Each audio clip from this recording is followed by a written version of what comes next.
Episode की शुरुआत में अब छोटा सा रिकैप दिखाया जाता है कि लास्ट एपिसोड में क्या क्या हुआ था। वो जब काइजो आ गया था उसने किकोरो को काफी बुरी तरह से घायल कर दिया था, जिसके बाद काफका ने आके यहाँ पे उसको बचा लिया था और ऐसी सारी चीजें, ठीक है ना। जिसके बाद अब इनका रिजल्ट आ चुका होता है और तभी इनको एक एनवेलप भी रिसीव होता है। ये लोग सोचते हैं कि अब इनको क्या करना है, 3 की गिनती पे ये इसको खोलेंगे, ठीक है। काफका यही सोचता है कि यार यही उसका लास्ट चांस होने वाला है और अगर इसमें कुछ भी दिक्कत होती है तो वो मीना के साथ कभी भी मिलके खड़ा नहीं रह पाएगा, ठीक है ना। तो बेसिकली यहाँ पे इस एपिसोड का नाम होता है ज्वाइनिंग अप। तो यार इससे एक अच्छा खासा स्पॉइलर हमें मिल सकता है पहले से, क्योंकि अभी तो दिखाया नहीं गया है कि काफका का रिजल्ट क्या है।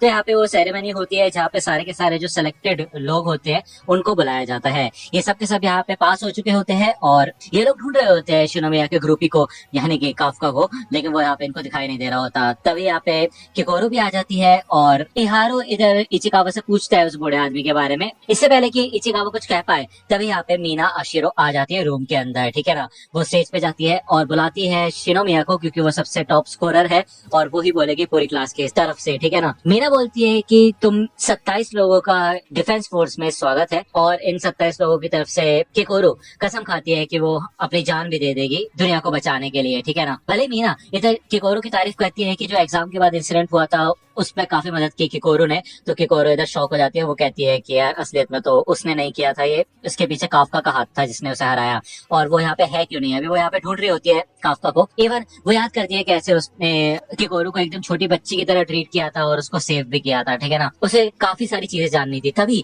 यहाँ पे भी दिखाया जाता है कि काफका फाइनली यहाँ पे एंटर कर जाता है और भाई इसको देख के तो किकोरो ब्लश ही करने लग जाती है और कुछ बंदे भी उसको देख के थोड़ा सा खुश होते हैं। ओके, यहाँ पे हमें पहले का सीन दिखाया जाता है इन लोगों की मीटिंग का। बताया जाता है कि नंबर 2032 काफका हिबिनो फेल हो चुका है क्योंकि पूरे फिटनेस एग्जाम में उसने सबसे कम स्कोर किया है और एप्टीट्यूड टेस्ट में भी उसका 0 ही स्कोर हुआ है। तो उसके बारे में कुछ बात करने जैसा बनता नहीं है। लेकिन मीना यहाँ पे कहती है मुझे नहीं, इतने में होशिना कहता है कि ठीक है फिर मैं रख लूंगा उसको, चिंता वाली कोई बात नहीं है। तो होशिना को तो वही पता नहीं क्या अटैचमेंट हो गई है काफका से। वो कहता है कि भले उसके नंबर बिलो एवरेज है, वो एक ऑफिसर बनने लायक नहीं है, लेकिन पिछले एग्जाम में उसने दुश्मन के वीक पॉइंट्स को पता लगाया था और बाकी लोगों की भी मदद करने की कोशिश की थी। इसके अलावा वो बंदा काफी फनी है यार।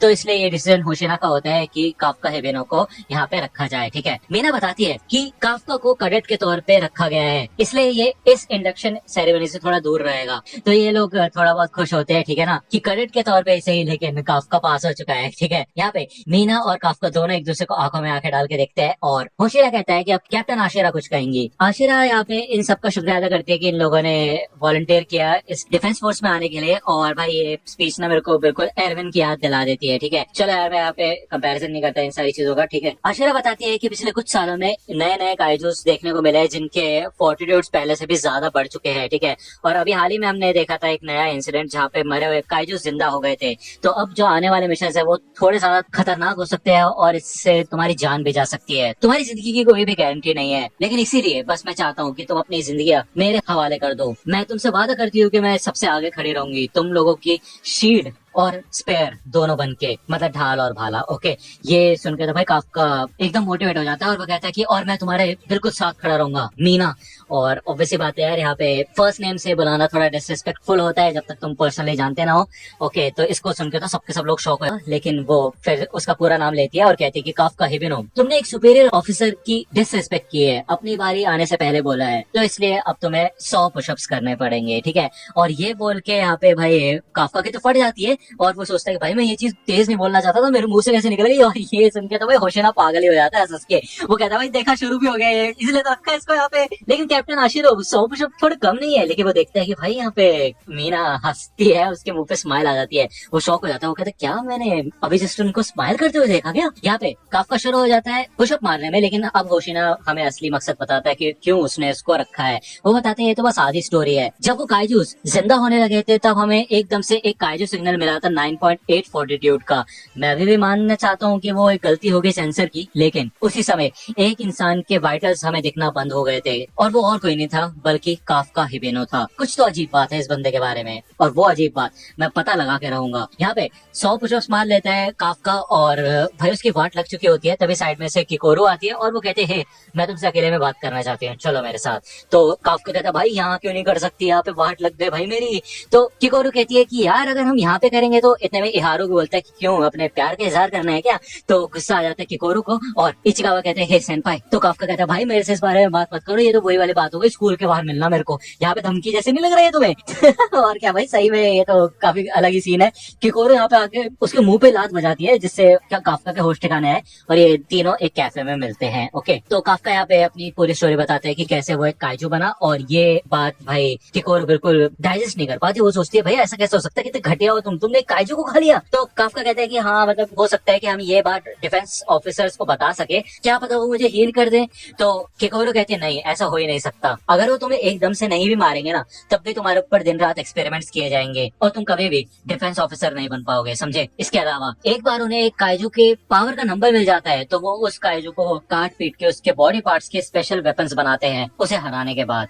ठीक है, तो ये सुन के तो काफका डर ही जाता है और वो भाई किकोरू को पकड़ के बोलते हैं प्लीज यार प्लीज इस चीज को सीक्रेट रखना प्लीज। तो यहाँ पे किकोरू तो शर्माने लग जाती है क्योंकि वो काफी ज्यादा नजदीक आ चुका होता है और वो कहती है कि तुम बहुत फंसा गए हो मेरे, उसको लात मार के पीछे करती है वो, और वो कहती है ठीक है फिर तुमने वैसे भी मेरी जान बचाई है तो इतना तो मैं कर ही सकती हूँ, थोड़ी देर के लिए शांत हो सकती हूँ, लेकिन उसके बदले अगर मुझे पता चला कि तुम ऐसे काइजू हो जो कि इंसानियत को नुकसान पहुंचाना चाहते हो, तो मैं तुम्हें उसी समय मार डालूंगी। ठीक है ना। तो यार ये तो मजाक ही लग रहा है मेरे को, मतलब हाँ ऐसे किकोरू काफी ताकतवर है, लेकिन जिस काइजू से वो हार रही थी उस काइजू की वाट लगाई थी काफका ने, है कि नहीं। लेकिन उससे पहले वो काइजू नंबर 9 भी आया था, तो यार उसकी बात तो ट्रेनिंग एग्जाम्स का सीन दिखाया जाता है जहाँ पे इचिकावा आगे बढ़ता है और अपने टारगेट्स को हिट करता है, और उसने 2 मिनट 35 सेकंड के अंदर ये एक्सरसाइज कंप्लीट कर दी होती है और अपने पूरे सूट की 18% पावर का इस्तेमाल किया होता है। ओके, इसके बाद इहारू आता है और इहारू पता नहीं क्यों इचिकावा से अपना कंपटीशन लगाने की कोशिश कर रहा होता है। वो कहता है कि वो इचिकावा से पीछे नहीं हटेगा और वो 2 मिनट 15 सेकंड का टाइम सेट करता है और इसमें अपना मिशन पूरा करता है, यहाँ तक कि वो अपने 20% पावर का इस्तेमाल कर पाता है इस सूट के।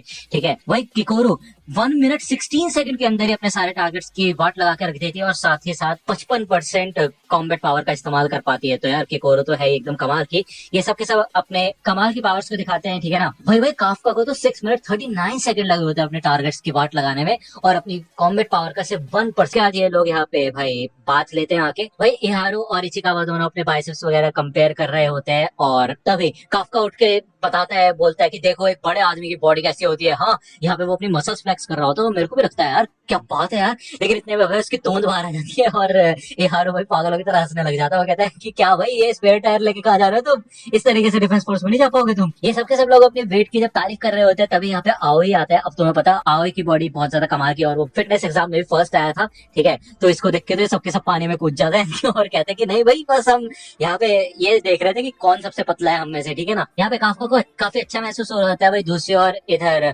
किकोरू और बाकी लड़कियां आती हैं जब इधर बात लेने के लिए, तो इधर ऑलरेडी मीना बैठी होती है और वो कहती है चिंता मत करो मैं बस यहाँ से निकलने ही वाली हूँ। ठीक है, मीना किकोरू से पूछती है कि अब तुम कैसी हो, और मीना की मसल्स वगैरह को देख के भाई किकोरू सोचते है कि क्या बात है यार, कितनी कमाल की मसल्स है, वो भी बिल्कुल सही मात्रा में।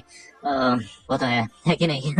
तो मीना पूछती है क्या हुआ, तो किकोरू कहती है कि नहीं बस मैं सोच रही थी कि आप किस टाइप की ट्रेनिंग करते हो। तो मीना कहती है अच्छा ठीक है आओ मेरे साथ आके खड़े हो, मैं तुम्हें सिखाती हूँ बेसिक्स। ठीक है, तो ये सुन के तो शर्मा सी जाती है किकोरू और वो कहती है थैंक यू। यहाँ पे इहारू इन सबसे पूछता है कि तुम्हारा मेन मोटिव क्या था डिफेंस फोर्स में आने का। तो ये लोग कहते हैं कि अब भाई तुमने शुरू किया तो तुम अपना खुद का रीजन तो बताओ। इहारू बताता है कि जब वो मिडिल स्कूल में था तो मीना ने उसकी जान बचाई थी और वो मीना की वजह से यहाँ पे इस डिफेंस फोर्स में आया है। हमें बताया जाता है कि जितने भी लोग हैं यहाँ पे सिर्फ मीना यानी कि कैप्टन आशिरो की वजह से आए हैं, सबके सब लोग। तो काफका कहता है इचिकावा से कि वैसे लगता है कि मीना ने काफी लोगों को इंस्पायर किया यहाँ पे आने के लिए। तो ये लोग जब पूछते हैं काफका से कि और तुम बताओ बूढ़े आदमी तुम्हारा क्या सीन है, तुम क्यों आए डिफेंस फोर्स में, तो मुझे तो लग रहा था ये बात छुपाएगा काफका, लेकिन वो सबको बता देता है कि वो चाइल्डहुड फ्रेंड है मीना का, जिसको सुन के इहारू और ये सबके सब शौक हो जाते हैं। कहते क्या चाइल्डहुड फ्रेंड, क्या मतलब तुमने एक प्रॉमिस किया था बचपन का प्रॉमिस, भैया ये क्या हो रहा है। ये सुन के तो भाई ये सब शौक में चले जाते हैं और काफका चुपके से निकलने वाला होता है यहाँ से। वो कहता है कि चलो भाई हो गया आज का बात, मैं निकलता हूँ ऐसे, लेकिन ये सबके सब उसे रोक लेते हैं और कहते हैं बताओ हमें और बताओ उसके बारे में। तो भाई सबकी सब बातें जानते हैं ये लोग काफका से मीना के बारे में। जब किकोरू और ये सारी लड़कियां अपने बात लेके बाहर निकलती है तो देखती है कि सारे लड़के लेट चुके होते हैं यहाँ पे, इनकी वाट लग चुकी होती है क्योंकि गरम गरम स्टीम बात थी तो इनको बुखार हो चुका होता है। किकोरू को पता चलता है कि भाई ये सब लड़के कैप्टन आशिरो के बारे में बात कर रहे थे इसलिए इनकी ये हालत हुई है। ठीक है ना, जिसके बाद हमें इन लोगों के ट्रेनिंग के अलग अलग सीन दिखाए जाते हैं हैं और भाई इनमें से बीच में एक सीन होता है जहाँ पे मीना का जो टाइगर होता है व्हाइट वाला वो काफका को पहचान जाता है, एक तरीके से घुर रहा था उसके ऊपर, लेकिन कंफ्यूज हो जाता है। तो यार ये भी काफी खतरनाक सीन है भाई, वो तो फाड़ देगा एकदम, है कि नहीं। इन सबके चलते अभी भी काफका से गन वगैरह नहीं उठ रही होती है, लेकिन वो फिर भी अपनी पूरी कोशिश कर रहा होता है मेंटेन करने के लिए। हमें यहाँ दिखाया जाता है जब सबके सब लोग सो रहे होते हैं तो वो रात में जग के पढ़ाई वगैरह कर रहा होता है, क्योंकि उसको हार नहीं माननी। ओके, तभी यहाँ पे वाइस कैप्टन होशिना आता है। वो कहता है कि वैसे देखा जाए तो अपना बेस्ट देने की कोशिश कर रहे हो तुम, है ना। तो काफका कहता है कि हाँ मैं फायर नहीं होना चाहता ना। तो होशिना कहता है क्या कैप्टन आशिरो के लिए, तो ये है कि तुम मेरा वाइस कैप्टन का स्पॉट लेना चाहते हो। तो काफका कहता है अरे नहीं नहीं ऐसी बात नहीं है, बट हाँ मैं किसी भी तरह ये काम करूंगा। तो होशिना को गुस्सा आता है और वो कहता है देखो तुम्हारे पास बस 2 घंटे बचे, लाइट वगैरह ऑफ कर देना, डोर लॉक कर देना और यहाँ से चले जाना, ठीक है ना। और मैं तुम्हें कैप्टन आशिरो के साथ में नहीं आने दूंगा, अपनी जगह नहीं लेने दूंगा तुम्हें। और हाँ तुम्हें किसी और ऑफिसर के भी ज्यादा नजदीक नहीं जाना चाहिए इस काम में। तुम्हें नहीं पता किसके ऊपर भरोसा करना है और किसके ऊपर नहीं, कभी भी कुछ भी हो सकता है, ठीक है। तभी यहाँ पे अलार्म बजने लग जाता है काइजू का कि कोई काइजू आ चुका है, और होशिना कहता है देखा मैं कह रहा था ना कुछ भी हो सकता है। तो अब तुम्हारा समय आ चुका है पहले मिशन का। और ये एपिसोड यहीं पे खत्म होता है।